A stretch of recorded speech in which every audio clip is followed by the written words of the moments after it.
the choice. Going forward, every woman in the foreseeable future is going to have to make a decision, of which she will have three choices. There is no wrong choice, as all three choices are morally equivalent to each other. But each choice comes with a consequence that women will have to suffer. And these consequences are unavoidable. They are inescapable. There's no scenario or option where daddy government saves her, or the Lord will provide, or hopefully things just work out, or someday her prince will come. Such a magical, consequence-free fourth choice doesn't exist. And so, those three choices are: Option 1, be equals to men.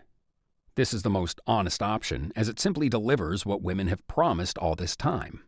They become equals to men.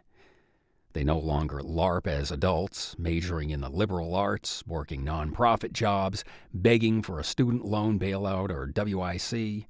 They instead roll up their sleeves, spit in their hands, Rosie the Riveter up, and become tradeswomen, surgeons, garbage men, entrepreneurs, and truck drivers at the same rates of men. Furthermore, they abandon all preferential treatment in the forms of affirmative action, government contracts, quotas, etc. And they absolutely stop it with the whining, complaining, excusing, nagging, and victimhooding. They achieve true, interchangeable equality to men, having no need for complaining or affirmative action, because they are in fact equals and simply don't need it. In other words, they become good feminists. They actually become strong, independent women. Consequences. The cost of this choice is that women will have to work way more than they are now. There are no more fluffy degrees. There's no more checking out of work early. There is no more, "Can you fix my car for me?" You will learn math. You will bust your knuckles fixing cars. You will exert physical labor. You will repair your own computer. You will get drafted, and you will close the wage gap as opposed to merely whine about it. However, your freedom from men will be maintained. You will still no longer need them for anything, only dating those you are genuinely interested in, if at all. Furthermore, though this option would result in men continuing their retreat from work and society, the added genuine production coming from women would at least maintain, if not increase, our standards of living. It would stem our current economic decay and prevent an economic collapse in the future. Society would continue to function.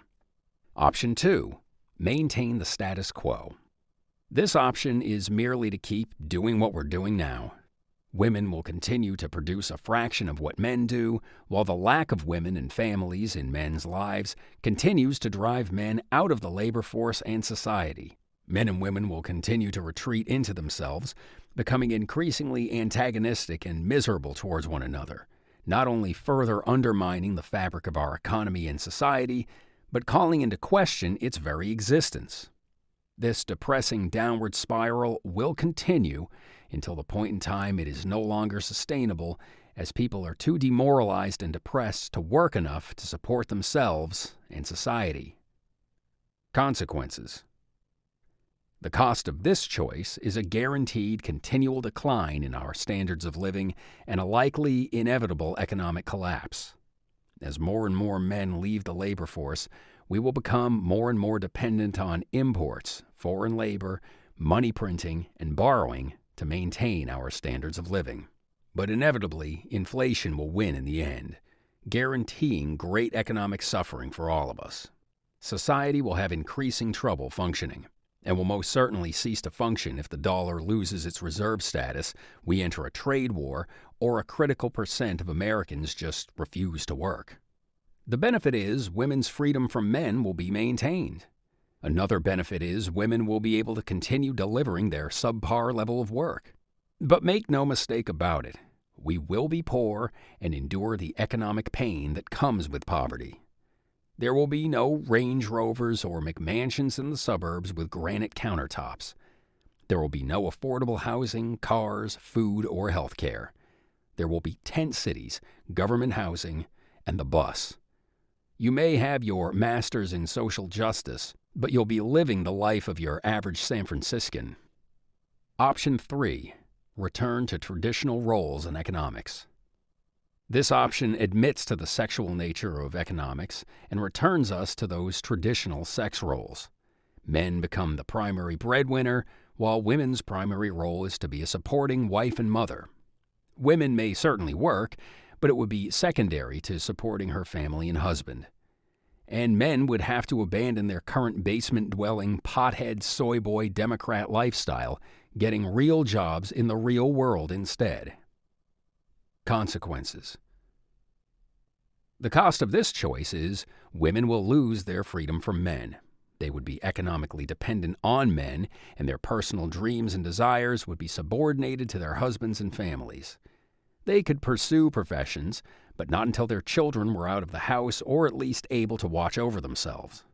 Additionally, women would be committed to a lifetime of labor, working out and dieting to maintain their physical beauty, to motivate their men and keep them loyal to them.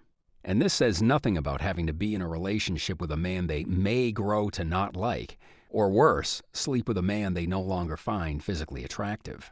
The benefits to this option would be women would get to work less, though that labor would be redirected towards the family and the treadmill, and the economy would boom, not only eliminating any economic problems that face us now, but ensuring a much more functional society in the future.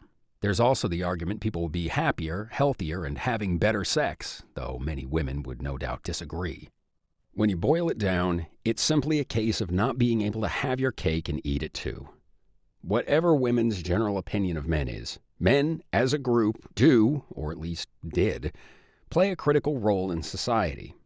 And in abandoning them, you removed this critical role from society, necessitating women suffer a consequence and pay a price.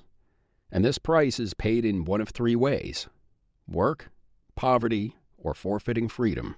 Work in the fact that if you wish to maintain today's standards of living, you must now labor and toil like men to compensate for all the men you demoralized and drove out of the labor force. Poverty in the fact that if you don't want to do that level of work, then you must suffer the Kenyan standards of living women are only capable of producing. Or forfeiting freedom, wherein you return to traditional sex roles and suffer under the patriarchy, but you can still enjoy first world standards of living without having to work on an oil rig or repair a transmission. But make no mistake about it, there is no consequence-free fourth option. Every woman today, and especially into the future, is going to have to pay one of the prices above.